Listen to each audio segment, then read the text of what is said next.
Hello friends, welcome to my channel the learning hub. देखो जो मैंने प्रथम थर चैनल को विजिट करते निश्चित भाव में सब्सक्राइब करनी पाखे बेल बटन को प्रेस करनी जहाँफल कि वीडियो प्रथम नोटिफिकेशन आपण पाखे पहुँच पार। ठीक अच्छे, देखो आप रिक्वेस्ट थिला जे विराम चिन्ह विषय में डिस्कसन करने तो विराम चिन्ह भी आम डिस्कसन करवा पूर्व आपको वर्णा शुद्धि कारण कौन निराकरण कौन डिस्कसन करदेवी बिकज एथरू भी आपंकर एग्जाम रे क्वेश्चन आसूँ। तो वर्णा शुद्धि कारण प्रथम देखो, प्रथम कारण देती त्रुटिपूर्ण उच्चारण। निजर उच्चारण दोषरू अनेक शिक्षार्थी शब्द गुड़िकर भूल उच्चारण करते। साधारणतः देखा जाए जे आम जेपरी उच्चारण करूँ जो शब्दटी को से भाव में ही आम लिखिदे था। ठीक अच्छे, तेणु त्रुटिपूर्ण उच्चारण भी हूँ गोटे वर्णा शुद्धिर कारण। कारण पिलाटी जहाँ उच्चारण करें से अनुसार से स्पेलिंग करके लिखिदेव। जमीक देखिए समस्या को आम ये समस्या व्यवस्था घनिष्ठ जोड़ा देजे। तो ये कौन हुए ना पिला कौन करे, पिला जो भाव में से उच्चारण करे तो से भाव में लिखिदिए। तेणु त्रुटिपूर्ण उच्चारण गोटे हूँ आपंकर वर्णा शुद्धिर कारण। से भाई आपंकर आसला देखो असावधानता बा अमनोयोगिता। ये कौन ना पिलाटी जदि उपयुक्त भाव में मनोनिवेश करके न लिखुची, तार आग्रह ना, तार पाठ पढ़ा प्रति एकाग्रता ना, सेमती माने गोटे टाइप बसिकिना खाली पाठ पढ़ाई बाध्य हो बसिकिना लिखुची, ताले से कौन करे ना बनान से जहाँ पार्ला बनान तार भूल भाल करके लिखिला। तेणु असावधानता बसत बा अमनोयोगिता बसत मध्य तार जो वर्णा शुद्धि रही वर्णा शुद्धिर गोटे कारण जाऊँगी असावधानता बा अमनोयोगिता। जमीक एग्जांपल देखो जोशदा। ठीक अच्छे, उद्देश्य हो जाऊँगी उद्देश्य को उद्देश्य, तो ये भाव में भूल होता है। से भाई आपंकर आसला पारिपार्श्विक प्रभाव। पारिपार्श्विक प्रभाव कौन ना पिलामानकर पारिपार्श्विक जहाँ सब अच्छी जमीक देखो पारिपार्श्विक मेनली आपंकर टीवी, तो टीवी जो सब लेखा देखा थाए कि इनभाइटेशन कार्ड दौरान निमंत्रण पत्र नाम फलक कौन प्रकार आडभटाइजमेंट हो विज्ञापन फलक प्रचार पत्र ये सब कौन होता है बहुत सारा से भी सब स्पेलिंग भूल करके लिखि था। तो पिला भी देखिले जहाद्वारा कि पिला भी निजे देखिकिना तो से देखिले यही शब्द एमती लिखाई तो ताकू भी से मेंशन करके लिखिले।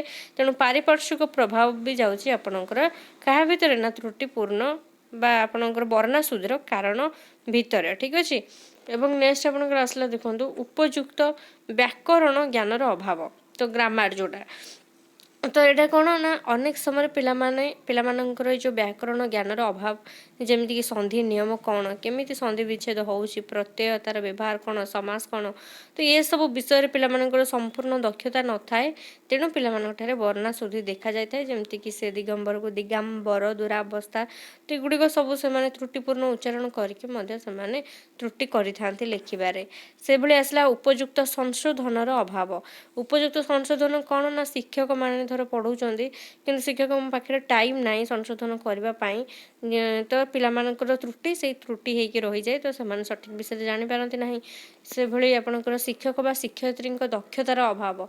से भाई उपयुक्त दक्ष शिक्षक जदि नथिबे माने शिक्षक शिक्षयित्री जदि जानी नथिबे उपयुक्त ग्रामर विषय कि सी भी जदि जानी नथिबे ठीक स्पेलिंगटा कौन, ताले सी भी पिलामानकु भूल स्पेलिंग पढ़े और पिलामाने भूल लिखे। एवं नेक्स्ट आसला दोषयुक्त पठन सामग्रीर अभाव। दोषयुक्त पठन सामग्री कहले आपण बुक हो कि जेकोसी पिला गप बही पढ़ुं उपन्यास बुक पढ़ुं शिशु पत्रिका मैगजीन है तो बहुत प्रकार बुक रही। तो जब पढ़ुं से आपंकर जोटा आप प्रिंटिंग कला बेले सेगुड़िक सब भूल भटका होता है। तो प्रिंटिंग बेले जो भूल भटका होकर रही जाए है पिला से पढ़े जहाँद्वारा कि से शिखिला तो से शिखिकी लिखे जहाँद्वारा कि भूल भटका होता है। तेणु यहाँ आपंकर दोषयुक्त पठन सामग्रीर अभाव। तो ये जो कारण गुड़िक आपंकर प्रथम रू कही आसली तो से कारण गुड़िक मन रखिए। प्रथम था त्रुटिपूर्ण उच्चारण, तापर असावधानता बा अमनोयोगिता, तापर पारिपार्श्विक प्रभाव, तापर उपयुक्त व्याकरण ज्ञानर अभाव, उपयुक्त संशोधनर अभाव, शिक्षक शिक्षयित्री दक्षतार अभाव, दोषयुक्त पठन सामग्रीर अभाव ये सब रही। तापर आसला वर्णा शुद्धि निराकरणर उपाय। तो निराकरण उपर ही आपंकर बहुत सारा क्वेश्चन आसी था जे वर्णा शुद्धि केमती आम निराकरण करिपरिबा। प्रथम तो देखो लिखन उपर जोर दिखाई, अर्थात श्रुत लिखन और दृष्ट लिखन। तो श्रुत लिखन माने पिलाटे शुणी कर लिखिब, तो ताको आम ठीक उच्चारण करके त कौन थ केमती କ'ଣ ସବୁ ଉଚ୍ଚାରଣ କରିକି ଠିକ୍ ଭାବରେ ଆମେ ତାକୁ କହିବା ସେ ଶୁଣି ଶୁଣି ଲେଖିବ। ତେଣୁ କହିଲା ଶ୍ରୁତ ଲିଖନ ନିର୍ଭୁଲ ବନାନ ଏବଂ ଶୁଦ୍ଧ ଲିଖନରେ ପିଲାମାନଙ୍କୁ ଯଥେଷ୍ଟ ସାହାଯ୍ୟ କରିଥାଏ। ତେଣୁ ନିୟମିତ ଭାବରେ ଆମେ ଶ୍ରୁତ ଲିଖନ ଏବଂ ବର୍ଣ୍ଣା ଶୁଦ୍ଧିର ସଂଶୋଧନ ପାଇଁ ବ୍ୟବସ୍ଥା କରାଗଲେ ପିଲାମାନଙ୍କର ବର୍ଣ୍ଣା ଶୁଦ୍ଧି ଦୂର ହେଇପାରିବ। ସେଭଳି ଆପଣଙ୍କର ଆସିଲା ଦେଖନ୍ତୁ ଦୃଷ୍ଟ ଲିଖନ। ତ ଦୃଷ୍ଟ ଲିଖନ କହିଲା ଯେ ଶ୍ରୁତ ଲିଖନ ଭଳି ଇଏ ମଧ୍ୟ ଆପଣଙ୍କର ଏକ ଫଳପ୍ରଦ ଉପାୟ। ଦୃଷ୍ଟ ଲିଖନ କହିଲେ ପିଲା ଦେଖି କରିକି ଯାହାକୁ ଲେଖିଥାଏ ତାକୁ ଆମେ କହିଥାଉ ଦୃଷ୍ଟ ଲିଖନ। ତ ପିଲା ଅକ୍ଷର ଶବ୍ଦ ବାକ୍ୟ ଗୁଡ଼ିକୁ ଭଲ ଭାବରେ ଦେଖିବ, ପର୍ଯ୍ୟବେକ୍ଷଣ କରିବ ଏବଂ ଦେଖି କରିକି ଲେଖିବ। ତ ଏଇଟା ବି ଆପଣଙ୍କର ବର୍ଣ୍ଣା ଶୁଦ୍ଧି ଦୂରୀକରଣରେ ସହାୟକ ହୋଇଥାଏ। ସେଭଳି ଆସିଲା ବନାନ ବା ବର୍ଣ୍ଣା ଶୁଦ୍ଧି ନିରାକରଣ ଚାର୍ଟ। ତ ବନାନ ବା ବର୍ଣ୍ଣା ଶୁଦ୍ଧି ନିରାକରଣ ଚାର୍ଟ କ'ଣ ନା ପିଲା ଯେଉଁଠି ଭୁଲ କରୁଛନ୍ତି ଯେଉଁ ୱାର୍ଡ଼ ଗୁଡ଼ିକୁ ଆମେ ସେଗୁଡ଼ିକୁ ସିଲେକ୍ଟ କରିବା। ସିଲେକ୍ଟ କରିକି ତାକୁ ଗୋଟେ ବଡ଼ ଡ୍ରଇଂ ସିଟ୍ରେ ଲେଖିକି ଶ୍ରେଣୀ କାନ୍ଥରେ ଟାଙ୍ଗି ଦେବା। ଠିକ୍ ଅଛି। ଯେଉଁ ପିଲାମାନଙ୍କର ଯେଉଁ ଶବ୍ଦ ଗୁଡ଼ିକ ଭୁଲ ହେଉଥିବ ତ ସେଠି ସେମାନେ ବାରମ୍ବାର ଦେଖୁଥିବେ, ତାଙ୍କ ଆଖି ପଡ଼ୁଥିବ, କ୍ଲାସରୁମ୍ରେ ଟଙ୍ଗା ହେଇଥିବ। ତ ବାରମ୍ବାର ଦେଖିବା ଦ୍ୱାରା ତାଙ୍କର ଭୁଲ ଧୀରେ ଧୀରେ କମି ଆସିବ। ଏବଂ ନେକ୍ସଟ ଆସିଲା ଶବ୍ଦ ବହି ବା ଅଭିଧାନର ବ୍ୟବହାର। ତ ପିଲାଙ୍କ ପାଖରେ ଗୋଟେ ୱାର୍ଡ଼ ବୁକ୍ ଯେଉଁଟା ଥାଏ ତ ଶବ୍ଦ ବହି ବା ଅଭିଧାନ ରହିବା ଦରକାର, ଯାହାକୁ ଦେଖିକି ମଧ୍ୟ ସେମାନେ ନିଜେ ସଂଶୋଧନ କରିପାରିବେ। ସେଭଳି ବନାନ ଖେଳ। ତ ଖେଳ ମାଧ୍ୟମରେ ଆମେ ବହୁତ ସାରା ବନାନ ବା ସ୍ପେଲିଂ ଯେଉଁଗୁଡ଼ାକ ପିଲାମାନେ ଭୁଲ କରୁଛନ୍ତି ତାକୁ ଆମେ ଖେଳ ମାଧ୍ୟମରେ ମଧ୍ୟ ତାକୁ ଠିକ୍ କରିବା ପାଇଁ ଆମେ ତାକୁ ଆୟୋଜନ କରିପାରିବା। ତେଣୁ ବନାନ ଖେଳ ରହିଛି ଗୋଟେ ଶ୍ରେଣୀରେ ପିଲାମାନଙ୍କ ମଧ୍ୟରେ ଦଳ ଦଳ କରି ବନାନ ଖେଳ କରାଯାଇପାରିବ। ଖେଳ ମାଧ୍ୟମରେ ସଂଶୋଧନ କଲେ ତ ବନାନ ଶିକ୍ଷା ବେଳେ ଦେଖାଯାଉଥିବା ଯେଉଁ କ୍ଳାନ୍ତି ଦୂରୀଭୂତ ହେବ। କାରଣ ପିଲାଟି ସ୍ପେଲିଂ ଆମେ ତାକୁ ଯଦି କହିବା ଏଇଆ ସ୍ପେଲିଂ ମନେ ରଖ ଘୋଷ ଏହା କର, ତ ପିଲାଟି ମାନେ ବହୁତ ତା ଉପରେ ଯେମିତି ପ୍ରେସର ପଡ଼ିଲା ଭଳିଆ ସେ ଯେମିତି ପ୍ରେସରାଇଜ୍ ହେଇକି ପଡ଼ିଲା ଭଳିଆ ଲାଗିବ। ତେଣୁ ଆମେ ସେମିତି ଆୟୋଜନ ନ କରିକି ଆମେ ତାକୁ ଟିକେ ଇନଡାଇରେକ୍ଟଲି କରିଦେବା। ଯେମିତି ଆମେ ଗୋଟେ ଖେଳର ଆୟୋଜନ କରିବା, ତା ଭିତରେ ପିଲା ହସି ଖେଳି ଜିନିଷଟିକୁ ମନେ ରଖିବ। ତ ଇଏ ଥିଲା ଆପଣଙ୍କର ବର୍ଣ୍ଣା ଶୁଦ୍ଧି ଦୂରୀକରଣର ଉପାୟରେ ଶ୍ରୁତ ଲିଖନ, ଦୃଷ୍ଟ ଲିଖନ, ତାପରେ ବନାନ ବା ବର୍ଣ୍ଣା ଶୁଦ୍ଧି ନିରାକରଣ ଚାର୍ଟ ଥିଲା, ତାପରେ ଶବ୍ଦ ବହି ବା ଅଭିଧାନର ବ୍ୟବହାର, ତାପରେ ବନାନ ଖେଳ। ଏବଂ ନେକ୍ସଟ ଦେଖନ୍ତୁ ଆପଣଙ୍କର ବିରାମ ଚିହ୍ନର ନାମ ଏବଂ ବିରାମ ଚିହ୍ନ ଏ ବିଷୟରେ ଆମେ ପଢ଼ିବା। ଏଥିରୁ ବି ଆପଣଙ୍କର କ୍ୱେଶ୍ଚନ୍ ଆସୁଛି। ଏଠି ଯେତିକିଟା ଦେଇଥିବ ପଏଣ୍ଟ ସେତିକି ଭିତରୁ ହିଁ ଆସିବ। ପୂର୍ଣ୍ଣଚ୍ଛେଦ କମା ପ୍ରଶ୍ନ ସୂଚକ ଏଗୁଡ଼ିକ ତ ଆପଣ ଦେଖିପାରୁଥିବେ, ଡ୍ୟାସ୍ ହାଇଫେନ୍ ବନ୍ଧନୀ ସେମିକୋଲନ୍ ଏଗୁଡ଼ା ସବୁ ରହିଛି। ତ ଦେଖନ୍ତୁ କମା। ତ କମା ଆମେ କାହିଁକି ବ୍ୟବହାର କରିଥାଉ ନା ଯେତେବେଳେ ବାକ୍ୟ ମଧ୍ୟରେ ଅଳ୍ପ ବିରାମର ଆବଶ୍ୟକତା ଅନୁଭୂତ ହୋଇଥାଏ ତାହାକୁ ଯେଉଁ ଚିହ୍ନ ମାଧ୍ୟମରେ ପ୍ରକାଶ କରାଯାଏ ତାହାକୁ ଆମେ କମା କହିଥାଉ। ଠିକ୍ ଅଛି। ତ ବାକ୍ୟରେ ଯେତେବେଳେ ଅଳ୍ପ ବିରାମର ବା ଆମେ ଗୋଟିଏ ବାକ୍ୟରେ ଗୋଟେ ମାନେ ଅଧା କହିକିନା ଆମେ ଯେତେବେଳେ ବିରାମ ଚାହୁଁଛେ ସେଠି ଆପଣଙ୍କର କମା ଦିଆଯାଇଥାଏ। ତ ସେୟା କହିଲା। ଏହା ଛଡ଼ା ଲେଖାରେ ଯଦି ଆମେ ଉଦ୍ଧୃତି ଚିହ୍ନ ଯେଉଁ ଆମେ ବ୍ୟବହାର କରିଥାଉ ଠିକ୍ ତା ପୂର୍ବରୁ ପରେ ମଧ୍ୟ ଆମେ ଏହି ଚିହ୍ନର ବ୍ୟବହାର ହୋଇଥାଏ। ତେଣୁ ଏଇଟା ଥିଲା ଆପଣଙ୍କର କମା। ଏବଂ ନେକ୍ସଟ ଆପଣଙ୍କର ଆସିଲା ଦେଖନ୍ତୁ ପୂର୍ଣ୍ଣଚ୍ଛେଦ। ତ ପୂର୍ଣ୍ଣଚ୍ଛେଦ କେଉଁଠି ବ୍ୟବହାର କରାଯାଇଥାଏ ନା ଏଇଟା ଆପଣଙ୍କର ସରଳ ଯୌଗିକ ଜଟିଳ ବା ପ୍ରତ୍ୟେକ ବାକ୍ୟର ଶେଷରେ ଏହି ଚିହ୍ନଟି ବ୍ୟବହୃତ ହୋଇଥାଏ ଏବଂ ଆକାର ସହିତ ମାନେ ଆର ସମତା ଥିବା ହେତୁ ଆକୁ ଟିକେ ଆମେ କ'ଣ କରିଥାଉ ନା ଯଦି ଆମେ ପାଖାପାଖି ସେଣ୍ଟେନ୍ସର ଲାଷ୍ଟକୁ ଲଗେଇଦେବା ତାହେଲେ ଇଏ ଆକାର ହେଇଯିବ।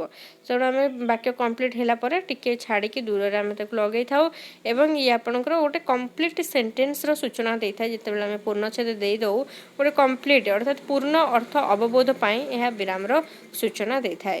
ନେକ୍ସଟ ଆସିଲା ପ୍ରଶ୍ନ ସୂଚକ ତ ଆପଣମାନେ ଜାଣିଛନ୍ତି ଯେଉଁଗୁଡ଼ାକ ପ୍ରଶ୍ନାତ୍ମକ ବାକ୍ୟ ହେଇଥିବ ତ ସେଇଠି ଆମେ ଲଗେଇଥାଉ।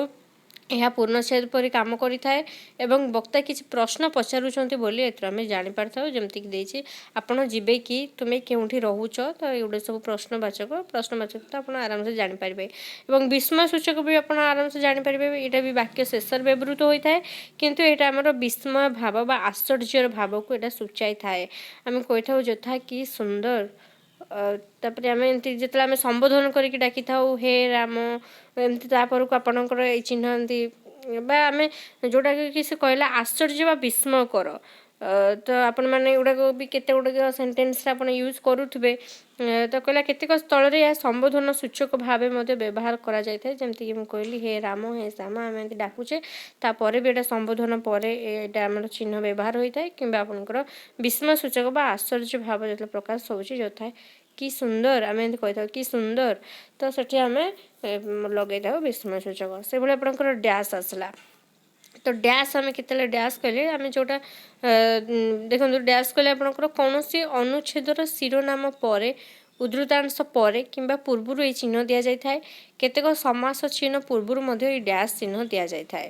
तो ये डैश चिन्ह देखो जमीक एग्जांपल देछि उत्कल कमला विलास दीर्घिका तो ये आपंकर मझे मझे आपंकर डैश चिन्ह दि जाइए से कहे कौन अनुच्छेदर शिरोनाम पर कि जो उद्धृतांश अच्छी तापर कि पूर्व मध्य चिन्ह दि जाता है से भाई आपंकर हाइपेन तो हाइपेन कहला डैश ठारू टिके छोट लेखिबा समय आम कौटे हाइपेन दे था आम गोटे वाक्य गोटे सेंटेंस लिखुचे कंप्लीट होनी अधा रहीगला आम तलू को लिखुचे तो से जो अधा रहीगला आम से हाइपेन दे दो ठीक अच्छे तो लिखा समय धाड़ी जदि खंडिया कि अधा रही जाए तो आम से हाइपेन यूज कर से बंधनी देखो बंधनी आपंकर कौन कही ना लेखा मध्य कौन शब्दर अर्थ को बेसी आपंकर बंधनी उपरू ही पचारि थाए तो लेखा बंधनी कि कमा भी आपको पचारि कहला लेखा मध्य कौन शब्दर अर्थ को अधिक स्पष्ट करने आम ये बंधनी बा सरल बंधनी गुड़िकर स्पष्टीकरण दि जाए बंधनी भितर आम लिखि था ठीक अच्छे तो ये थी आपंकर जी इम्पोर्टाट